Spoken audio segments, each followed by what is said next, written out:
Well, Hosei, thank you very much for joining us here on the Asian Game. It's a pleasure to have you on the show. We're chatting the morning after Japan's big World Cup qualifying win over China that almost guarantees them a spot in the World Cup in 2026. We're just saying you didn't get a chance to watch the game, but you got a chance to watch the highlights, and obviously you still follow the team somewhat closely. What's your impression of how Japan are going at the moment? Uh, yeah, well, first of all, thanks for having me. Thanks for the opportunity. But yeah, speaking of Japan, they're a really good team. Um, I think they're the best they've ever been for maybe the past, maybe I want to say decade.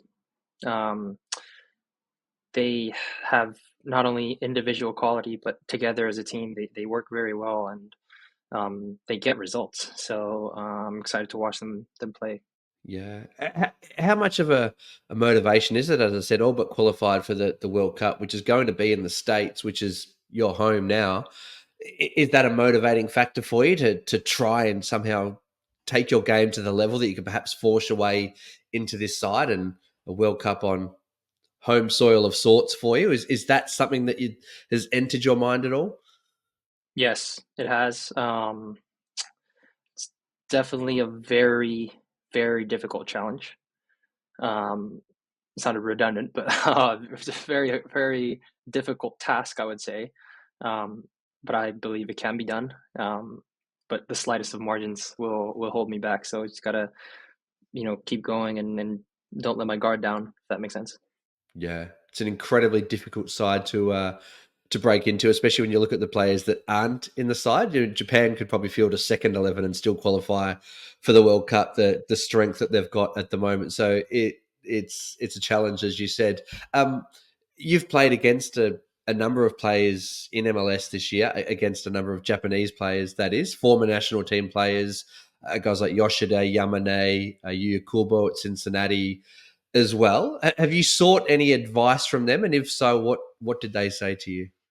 Um, well, a small, short conversation I had with Yoshida was that so this was something I noticed during the game. It was one of the corner kicks.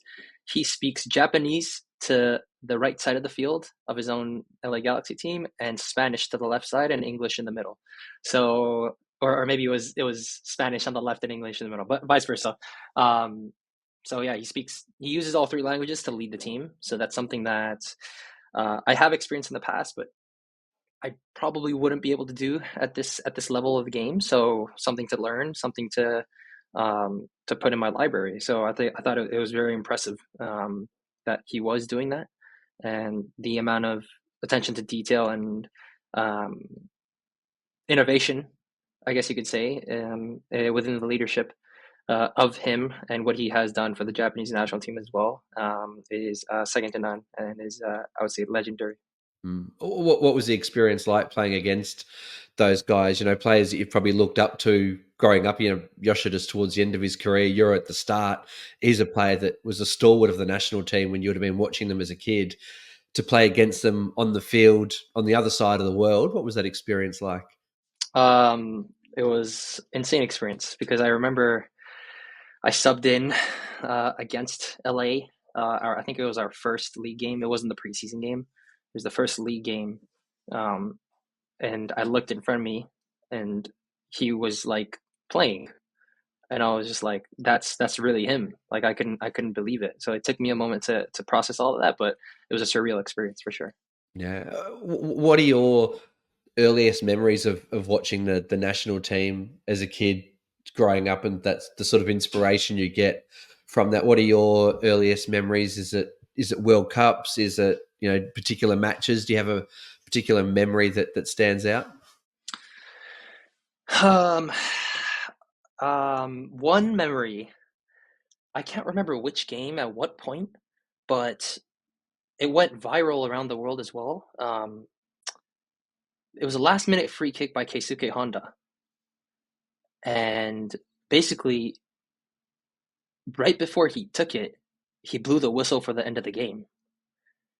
And I remember that happening. And I just thought it was one of the craziest things ever because I wasn't sure if you were allowed to do that as a referee, but I definitely remember that. I was just like I was shocked. I know there's a lot of complaints within Japan about that decision, but nonetheless, it was one of my highlight memories, good or bad. But yeah, I mean, I obviously remember the big players like uh, Endo Yasuhito, very very good player. Him, obviously, the bigger name players are Kagawa, Okazaki, Honda. Obviously, Yoshida was a part of it a little bit as well. Nagatomo, Uchida, all those players were role models for me because they were playing at the highest level, and every kid in youth Japanese football knows who they are and knows what they do, how they do it, and how good they do it. So um, yeah, it was one of those. It's not the best memory I would say, but it was one of those memories that I that comes up in my mind first. So Is there any of those players in particular that you tried to model your game on as a player? One player in particular that was an idol that you really looked up to? um, not really. I wasn't really conscious of like modeling my game off. Like I wasn't really thinking. I just basically I didn't think when I played when back then. So yeah, not really. But I mean, I didn't even have really like one position I played. They always put me everywhere, just like they do now. So, but I would definitely say Kagawa was one of my role models. Um, just from the way he handles the ball and scans the field, and his vision is amazing. So yeah, he got signed to Manchester United. I was actually there in Manchester United soccer schools. So I was at a camp when he got signed. So I didn't get to meet him, but I was shocked, and I was very excited to see him play there. So Mm. I mentioned before there's quite a few Japanese players in MLS this season. There's Yohei in Vancouver as well, who we had on this podcast a few months ago. And in the past, there's been guys like Tsubasa Endo, Kosuke Kimura, who, like you, went through the college system and worked their way up to MLS. Each player has their own story. So, why did you decide to take that career path of going to college in the States and choosing that career options rather than, say, staying in Japan and going through the J League system? um, I'll put it simply, I wasn't good enough to play in the J League. Um, in terms of in within the academy when I was little, I just wasn't good enough. I just played for a local club near my house, and yeah, I just sought for a new challenge. Going to IMG when I was 12 wasn't a semi-conscious decision. I was a crazy little kid that wanted to go out and play. So I'm very thankful for my parents to let me do that. Even so, just went there, developed myself.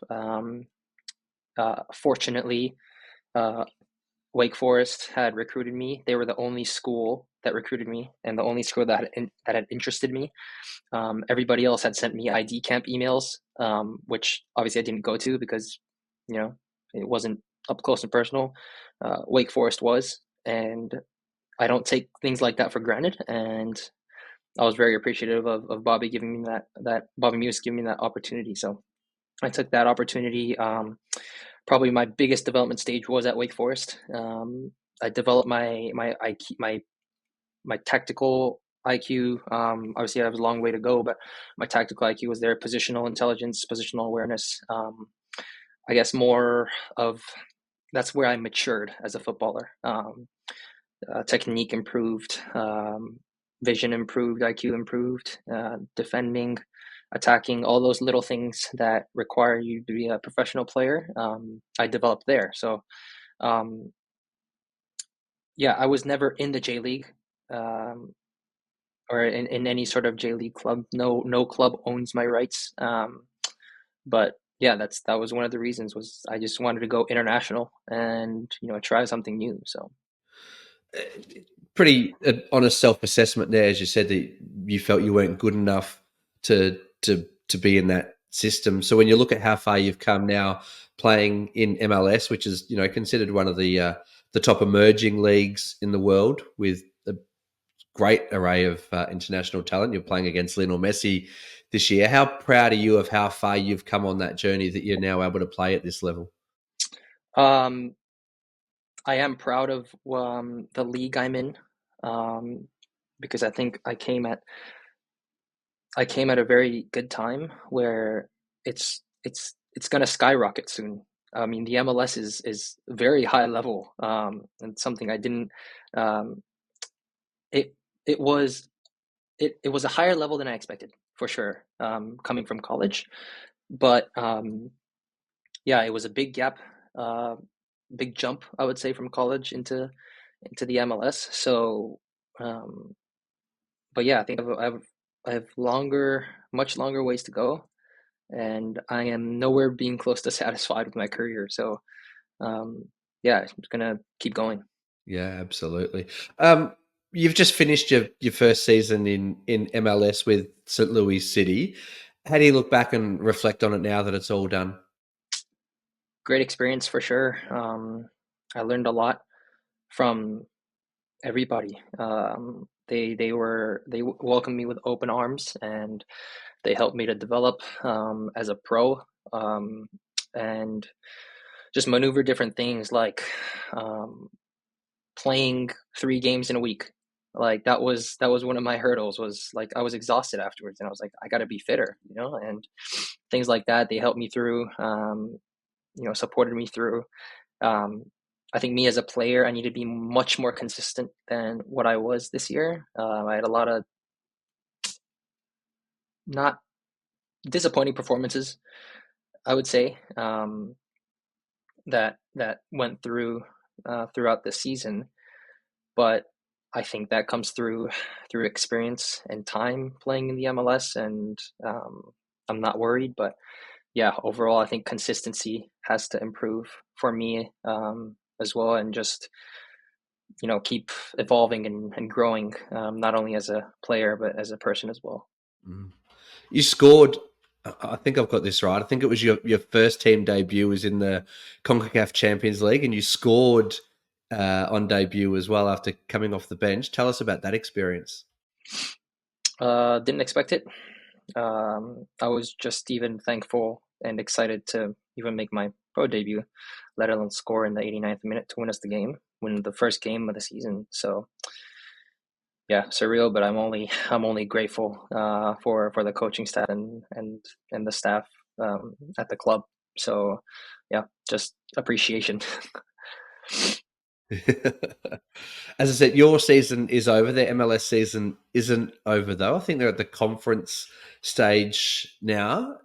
Big surprise in the fact that Inter Miami got knocked out in the first round of the playoffs, given they were the dominant team throughout the season. If you had to sit here now with still a few weeks to go in the playoffs, who would be your tip now? Who do you think is the team to beat from here? It's a good question because I think all the teams that are there deserve to be there, and I wouldn't choose one team just because each team has their own playing style, and I really like each team that's on the board right now. So um, yeah, we'll see.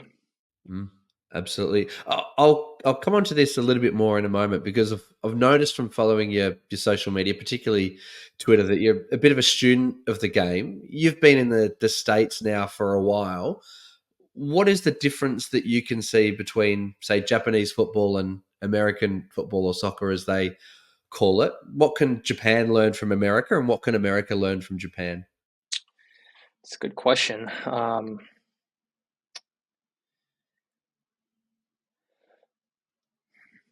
I think I can't really speak on Japanese football development just simply because I haven't been here long enough. Because I left here when I was 12, and yeah, I mean, there's not much I know about it, um, other than it's very strict and disciplined, and players kids are taught to respect their elders and traditional Confucian teachings. You know, go through football clubs. So that's about all I can say because I just don't know. I haven't studied. I'm currently studying, but I don't. I just haven't studied much of Japanese um, footballing development. But as for the U.S., I think it's it's such a big country, so it's so beneficial in terms of finding talent and growing talent. But I also believe that it's anybody can play the game, and anybody that loves the game is allowed to play in the US. So um, because the resources are there in terms of you have grass or turf like 5 minutes from your house. You can find it wherever, and all you got to do is get a ball, and you don't even need shoes. You can just play bare feet, So it doesn't take much to play. In Japan, I would say the environment a little bit because it's such a small country. It doesn't allow as much flexibility and access to resources, but you can only control so much of those things, right? But yeah, I think development in both countries, it you like they're very sufficient and they're proficient in developing these players. Like you see the men's national team, like these are great players, and these guys can compete in Europe, just like Japan. They Japanese players can compete in Europe. Um, like neither country is inferior to another, and each have their own special um, qualities that allow players to grow in certain ways. So it's although it's different, they both countries make it happen. So there's not a right or wrong to each process, and I I just I want to support both countries because each country does something special in developing football players. So Mm. You mentioned then that you moved to the States when you were 12, so you're 22 now, I think. So it's almost half your life that you've spent living in America, almost exactly half your life in each country. Do you feel a particular affinity to one more than the other? Do you feel in some ways more American than you do Japanese, given a lot of your maturity, as you said, was done when you were in America? Is there a particular affinity that you have to one than the other? Not that it's a competition, but is there a particular feeling that you have? I would say I'm very neutral. I was I was raised here in Japan, but I grew in the US, if that makes sense. So it was a continuous development. So I think I would say I'm dead center. Um, but if you were to ask me if I want a US passport, I would think about it just because, I feel like my roots are in Japan. Just because I grew up here and I learned to become me here. But the US only complemented that by different types of experiences. So, yeah. We're speaking. You're back in Japan at the moment in the off season. So, what are you doing in the off season to switch off and unwind? If you do switch off and unwind, what's the plans, and when do you head back to America? It's tough to switch off and unwind. I'm not gonna lie to you, but my plans here, I do the the fitness plan that the club gave me, and I just play futsal in a nearby futsal field um, with strangers. So yeah, that's about it. Um, that's what I enjoy doing. Um, I don't rather do anything else. So that's what I have fun, and that's how I get better too. So Now, I mentioned before, just to finish off with that, I've noticed you're a bit of a student of the game. I've noticed on Twitter that you engage a lot talking about sort of tactics and emerging styles and trends in the game. Is that an area that really fascinates and interests you? yes, especially nowadays, like there's not many. there's not many people that just say, "Screw it, we're doing this." Like you look at managers like Ange Postecoglou for Tottenham, like invert both fullbacks, play as tens in a 2-2-6. It's like insane, and he gets results. Like, of course, I'm going to study that. I'm not going to, study traditional 4-4-2 flat or 4-4-2 diamond. Like it's not like. Of course, it's important to have that knowledge. Like the historical knowledge of it, but it's also you need to evolve as a human being, and as as a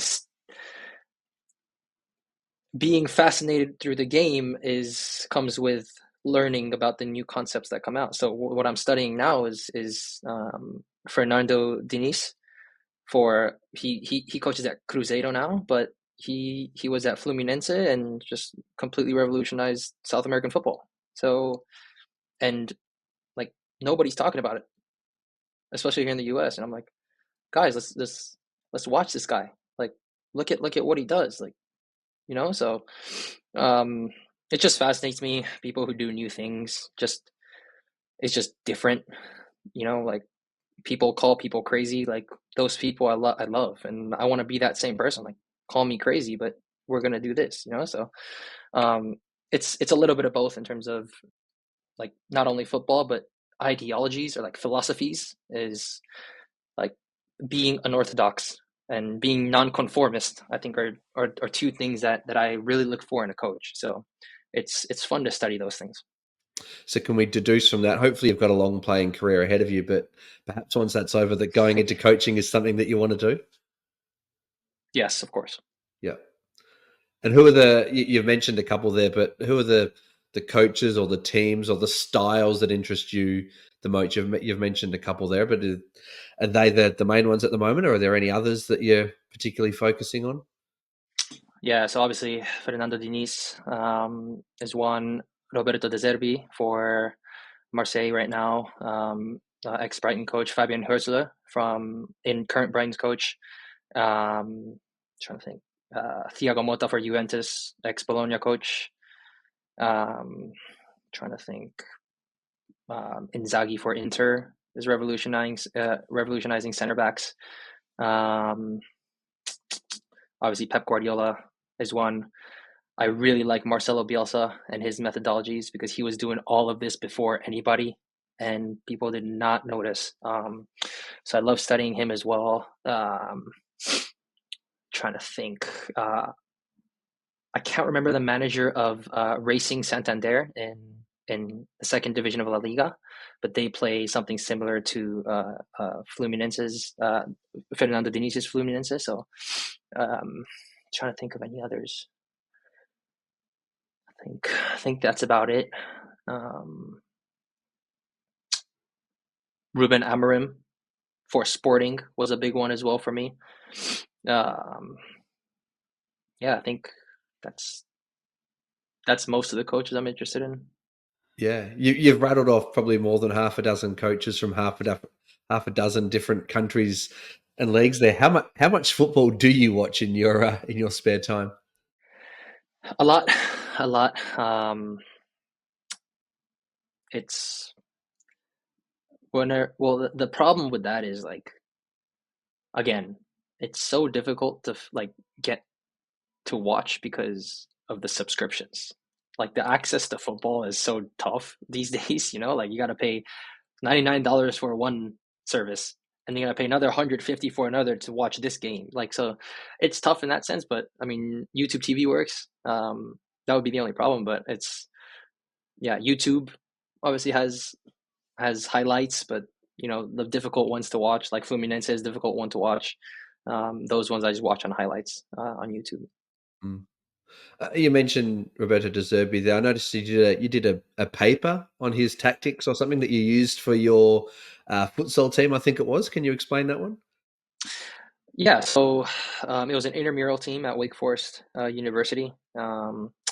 They, I just was like, yeah, let me just try to coach this team, and then at the same time, um, Roberto De Zerbi was doing this new like provocative football playing style in the Premier League, and um, it was first of all beautiful, but it was also courageous. Like I don't think not many other coaches would try doing that. So I was just like, yeah, let's see how it works in futsal. So like one of the reasons why I was so brave to do it in futsal, especially, was that we were using the goalkeeper as a +1, no matter where the ball was. So higher up the pitch, I was using the goalkeeper as a center back, and so it's high risk but high reward.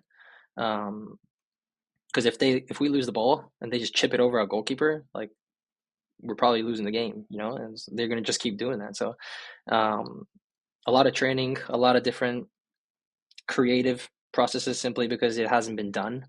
But yeah, it worked out, and we won the whole tournament. So, There you go. Your first foray into coaching has already been a success.